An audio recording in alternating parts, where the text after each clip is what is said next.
দাজ্জাল বের হবে আখিরুজ জামানে, শেষ জামানায়, এবং উম্মতে মুহাম্মাদের ফিতনা।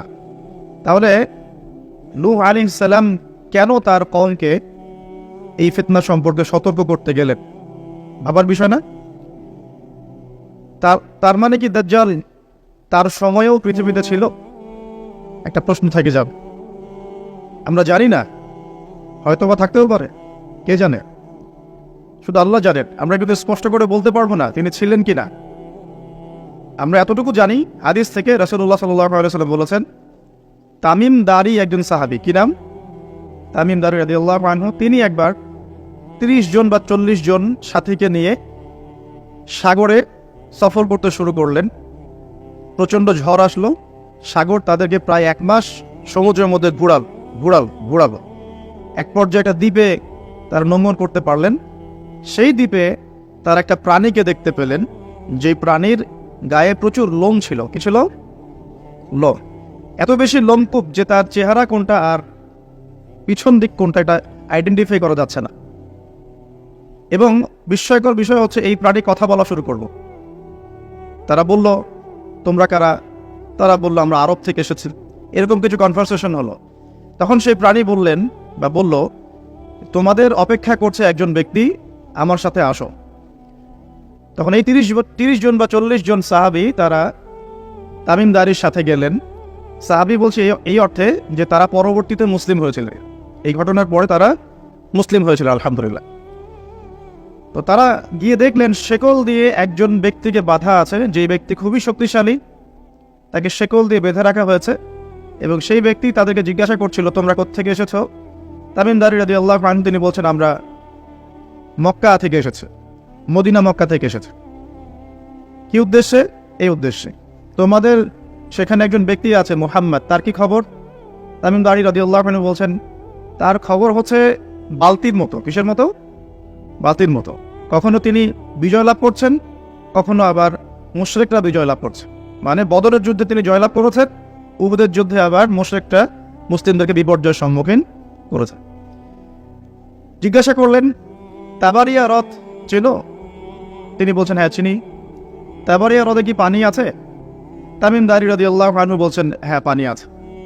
এই ব্যক্তি তখন বলছে, অতি শীঘ্রই সেখানে কোনো পানি থাকবে না। আবার প্রশ্ন করছেন, বাইসানের খেজুর গাছের নাম শুনেছ? তামিম দারি বলছেন, শুনেছে। সেখানে কি খেজুর আছে? তামিম দারি বলছেন, প্রচুর খেজুর আছে। এই ব্যক্তি বলছে যে অতি সত্বর সেখানে কোনো খেজুর থাকবে না। এরকম কিছু কথা বলার পরে তামিম দারি তাকে জিজ্ঞাসা করলেন, আপনি কে? এত প্রশ্ন জিজ্ঞাসা করছেন, তুমি কে? তোমার পরিচয় দাও। তখন এই ব্যক্তি বলছিলেন যে আমার পরিচয় তোমরা খুব শীঘ্রই জানতে পারবে। অতি শীঘ্রই আমি এই শেকল থেকে মুক্ত হব এবং পুরো পৃথিবীতে আমি 40 দিন রাজত্ব করব। কতদিন? 40 দিন।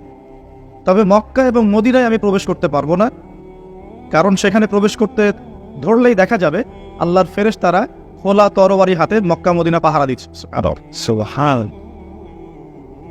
তবে আমি আমার পরিচয় জানিয়ে দিচ্ছি, আমি হচ্ছি মসীহুদ দাজ্জাল। বুঝতে পারলেন? তাহলে দাজ্জালকে দ্বীপে বন্দি অবস্থায় কোন সাহাবী দেখেছেন? তামিম দারি রাদিয়াল্লাহু আনহু। তিনি এসে এই ঘটনা নবী সাল্লাল্লাহু আলাইহি ওয়াসাল্লামকে বললেন। বলার পরে নবী সাল্লাল্লাহু আলাইহি ওয়াসাল্লাম তার চেহারাটা উজ্জ্বল হয়ে উঠল। তিনি মিম্বরে দাঁড়িয়ে বললেন, আমি কি তোমাদেরকে বলিনি এইরকম একটা সত্তার কথা, এমন একটা ভয়ঙ্কর ফিতনার কথা, মসীহুদ দাজ্জালের কথা? সাহাবীরা বললেন, হ্যাঁ আপনি বলেছিলেন। তামিম দারি আজকে সেটাই দেখে এসেছে, তোমাদেরকে সেই ঘটনা সে ব্যক্ত করছে। এখান থেকে আমরা বুঝতে পারলাম যে দাজ্জাল একটা দ্বীপের মধ্যে বন্দী ছিল বা আছে, হয় ছিল বা আছে। এখন ছিল না এখনো আছে, এর উত্তর খুঁজতে হলে একটা হাদিস দেখতে হবে। এটা কোন হাদিস? সহিহ মুসলিমের। নবী সাল্লাল্লাহু আলাইহি ওয়াসাল্লাম মদিনায় বসবাস করছেন, মক্কা থেকে হিজরত করে মদিনায় এসেছেন। মদিনায় মাশাআল্লাহ তিনি ইসলামিক রাষ্ট্র প্রতিষ্ঠা করেছেন। বদরের যুদ্ধ হয়েছে, উহুদের যুদ্ধ হয়েছে, খন্দকের যুদ্ধ হয়েছে। ইসলামের একটা পুরো খিলাফা স্টেট যেটা আমরা বলি সেটা কায়েম হয়েছে। এর মধ্যে খবর এলো একজন ইহুদি মায়ের একটা সন্তান আছে, একজন ইহুদি মায়ের একটা সন্তান হয়েছে। এই সন্তানটার সাথে দাজ্জালের যে আলামত এগুলো মিলে যাচ্ছে। ঠিক আছে? এই সন্তানের নাম হচ্ছে ইবনে সাইয়্যিদ। কি নাম? ইবনে সাইয়্যিদ। তো নবী সাল্লাল্লাহু আলাইহি ওয়াসাল্লাম ওমর রাদিয়াল্লাহু আনহু এবং অন্যান্য সাহাবীদের নিয়ে ইনভেস্টিগেট করতে গেলেন। ইনভেস্টিগেট করতে গিয়ে তাকে ডাকলেন। ইবনে সাইয়্যিদকে ডেকে বললেন, তার চুলগুলো কোঁকড়ানো ছিল ঠিক দাজ্জালের চুলের মতোই, চোখের মধ্যে একটু সমস্যা ছিল, কারণ আমরা জানি দাজ্জালের ডান চোখে একটু সমস্যা থাকবে। আঙ্গুর কালার দেখেছেন, আঙ্গুর চোখটা অনেকটা আঙ্গুরের মতো হবে ফোলা। ইবনে সাইয়্যিদের কাঠামোটা মিলে যাচ্ছিল। নবী সাল্লাল্লাহু আলাইহি ওয়াসাল্লাম তাকে ডেকে বললেন, তুমি কি দেখো?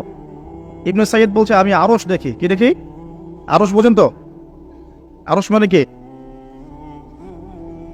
আচ্ছা, এখানে আরশের কথা যেহেতু এসেই গেছে, একটা কথা বলে দেই যে নবী সাল্লাল্লাহু আলাইহি ওয়াসাল্লাম একটা হাদিসে বলেছেন, কিতাবুত তাওহীদ গ্রন্থের মধ্যে আছে, আমরা যে পৃথিবীতে বসবাস করছি, এই পৃথিবী থেকে প্রথম আসমান মানে পুরো মহাবিশ্ব, এর দূরত্ব হচ্ছে 500 বছরের রাস্তা। কত বছর? এভাবে দ্বিতীয় আসমান থেকে তৃতীয় আসমানের ডিস্টেন্স 500 বছরের পথ। কত বছর? এভাবে চতুর্থ, পঞ্চম, ষষ্ঠ, সপ্তম, এই 7 আসমানের প্রত্যেক আসমানের ডিস্টেন্স হচ্ছে 500 বছরের রাস্তা। এর উপরে আছে কুরসি। কি আছে? ওয়াসিআ কুরসিয়ুহুস সামাওয়াতি ওয়াল আরদ। আয়াতুল কুরসি পড়েন নাই? আয়াতুল কুরসি ঘুমানোর সময় পড়েন কি? যে ব্যক্তি ঘুমানোর সময় আয়াতুল কুরসি পড়ে, সারা রাত আল্লাহর পক্ষ থেকে একজন ফেরেশতা তাকে পাহারা দিবে চান। কিন্তু এই কথা নাসা বিশ্বাস করবেন, এই কথা বিজ্ঞান বিশ্বাস করবে না, কারণ তাকে চোখে দেখা যায় না। তাদের একটা জ্ঞানতাত্ত্বিক দর্শন আছে, যেটা আমরা ইউনিভার্সিটিতে পড়ে আসছি দীর্ঘদিন। সেটা হলো, যা চাক্ষুষ দেখা যায় না এগুলোতে বিশ্বাস করতে নাই। পরীক্ষা নিরীক্ষা পর্যবেক্ষণের মাধ্যমে যখন কোনো সিদ্ধান্ত পাওয়া যাবে সেটাই জ্ঞান, এছাড়া জ্ঞানের কোনো অস্তিত্ব নাই।